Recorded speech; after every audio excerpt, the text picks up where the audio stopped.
Si hablamos de la resurrección de Keynes, tenemos que explicar primero por qué murió Keynes. Y para ello vamos a basarnos en cuáles fueron las aportaciones fundamentales de Keynes a la política económica. La base de la política económica keynesiana está basada en la consideración de que la variable fundamental que mueve la actividad económica es lo que él identificaba como la demanda global. Y esa demanda global está formada por la demanda de bienes de consumo de las familias, por la demanda de bienes de inversión de las empresas, por la demanda del sector público a través del gasto público y por la demanda de los mercados internacionales a través de las exportaciones. Esta sencillita fórmula de un economista que nace en 1883, curiosamente el mismo año en que nace otro magnífico economista, digamos, a nivel mundial, como es Schumpeter, o sea, realmente Schumpeter y Keynes nacen en el mismo año, pues realmente, de hecho, escribe en 1936, de infausta memoria para, digamos, nuestra historia, pues escribe su teoría general. Y entonces lo que plantea básicamente es cómo con esta formulita tan elemental se pueden combatir los dos problemas fundamentales de cualquier economía, que son el desempleo y la inflación. ¿Y qué es lo que dice Keynes respecto de cómo combatir el desempleo? Pues que para combatir el desempleo se produce fundamentalmente por una insuficiencia en esta demanda global. Lo que hay que hacer es subir la demanda global. ¿Y cómo se sube la demanda global? Pues estimulando el consumo. Y para estimular el consumo, ¿qué hay que hacer? Pues bajar los impuestos, bajar las tasas, en este caso los impuestos directos, con lo cual las familias tienen más dinero para consumir.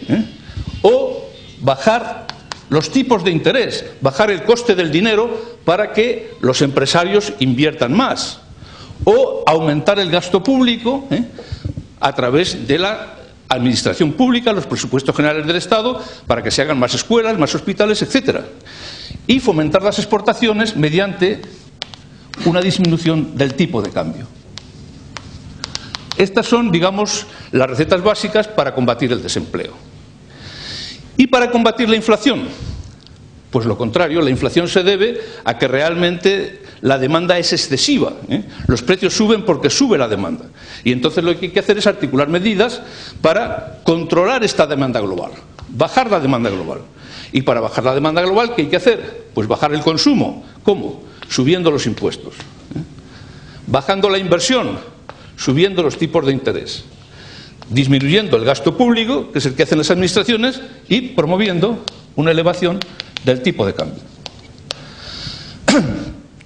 Y entonces Keynes, además, plantea que el desempleo y la inflación no pueden coexistir. Porque, lógicamente, si el desempleo se debe a una insuficiencia de demanda, con una insuficiencia de demanda los precios tienden a bajar. Luego, desempleo con deflación. Ese era el modelo de Keynes. Si hay exceso de demanda, porque hay inflación, el exceso de demanda tira de la oferta y la oferta tira del empleo. Por lo tanto, realmente no puede haber inflación con desempleo. O sea, realmente, de hecho, esta situación es antinómica. Bueno, pues estas recetas keynesianas funcionaron perfectamente desde 1945 hasta 1973. ¿Y qué es lo que ocurre en 1973? Pues la crisis del petróleo. Y en la crisis del petróleo, ¿qué es lo que ocurre? Pues que por primera vez en la historia económica moderna van a coexistir desempleo e inflación,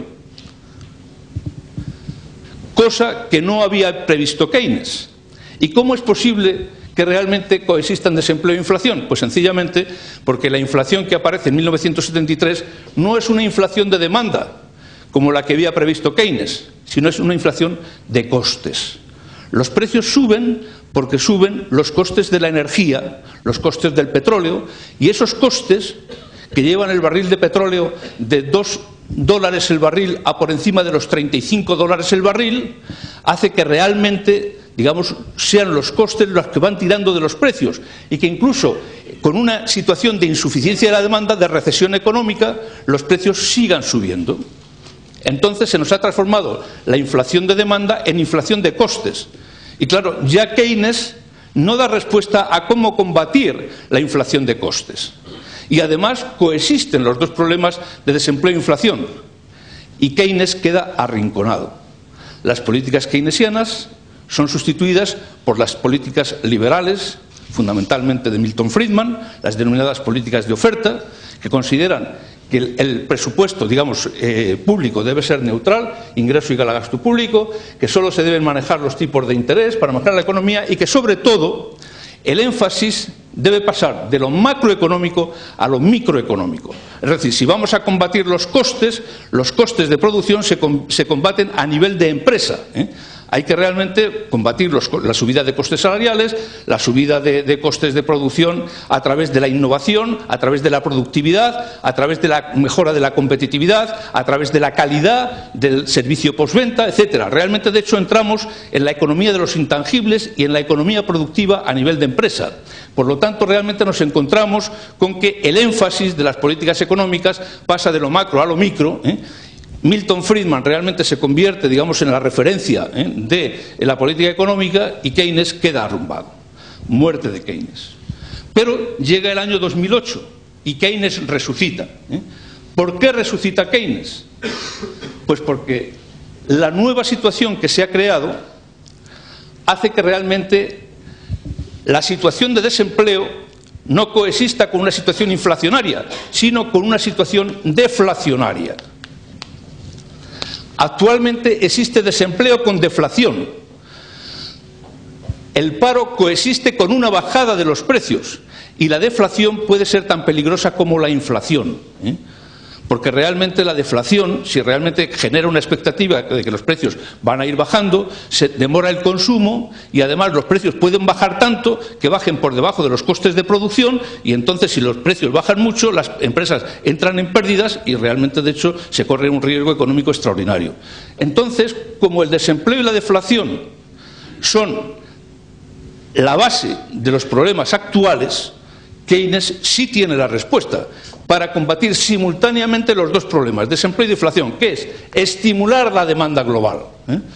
Y entonces las recetas están claras. Si lo que tenemos que hacer es estimular la demanda global, pues entonces vamos a bajar impuestos, vamos a bajar tipos de interés, vamos a subir el gasto público y vamos a procurar una disminución de nuestro tipo de cambio para hacer más competitivas las exportaciones.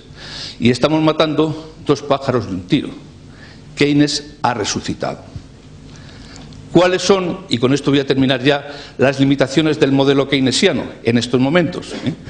Pues las que estamos viendo en España, que realmente no es lo mismo luchar como ocurría en la época anterior de Keynes, donde el problema fundamental era la inflación, porque durante los años 50 y 60 había una situación práctica de pleno empleo, porque luchar contra la inflación exige medidas presupuestarias, como veis, de subida de impuestos y bajada del gasto público. Por lo tanto, realmente, de hecho, se trata de presupuestos restrictivos, disciplinar el gasto público y aumentar impuestos. No hay déficit público, no hay deuda pública. Sin embargo, si vamos a luchar contra el desempleo y la inflación, el problema está en que con la bajada de impuestos y la subida del gasto público estamos generando déficit público y deuda pública. Y además, en la situación actual, países como España, todos los integrantes de la Unión Europea, ya no pueden utilizar los instrumentos de política monetaria que utilizaba antes Keynes, porque ya España no tiene control ni sobre los tipos de interés ni sobre el tipo de cambio. Por lo tanto, los únicos instrumentos de política económica de que dispone en estos momentos un país de la Unión Europea son los instrumentos fiscales, impuestos y gasto público. Y claro, si realmente viviéramos un mundo independiente y España no estuviera en el euro ni estuviera en la Unión Europea, pues posiblemente pudiéramos indefinidamente mantener una política de bajada de impuestos y subida del gasto público, aumentando el déficit y aumentando la deuda pública indefinidamente. Pero estamos en el euro y hemos firmado un pacto de estabilidad. Y esto supone que realmente, de hecho, la Unión Europea nos obliga a disciplinar nuestro gasto público y nuestra deuda pública. Y entonces realmente no podemos utilizar políticas expansivas desde el punto de vista fiscal indefinidamente. Y esto es lo que realmente el escenario en el que actualmente nos encontramos. O sea, desde el punto de vista del empleo, con un 20% prácticamente de desempleo, España necesitaría políticas expansivas sostenidas en el tiempo, con bajadas de impuestos y subida del gasto público para estimular la economía. Pero la pertenencia a la Unión Europea limita esas posibilidades y ya estamos viendo cómo realmente estamos recibiendo toques de atención por parte de la Unión Europea. Luego ampliaremos este tema a través de la intervención de don Antonio López Istúriz, diciendo, oiga, las políticas expansivas pueden funcionar durante un tiempo determinado, 2 años, pero realmente no se pueden mantener indefinidamente, porque hay que volver a la disciplina económica y el déficit público no debe superar, de acuerdo con los pactos de estabilidad, el 3% y la deuda pública el 60%. Y resulta que este año nos vamos ya casi al 12% de déficit público en España.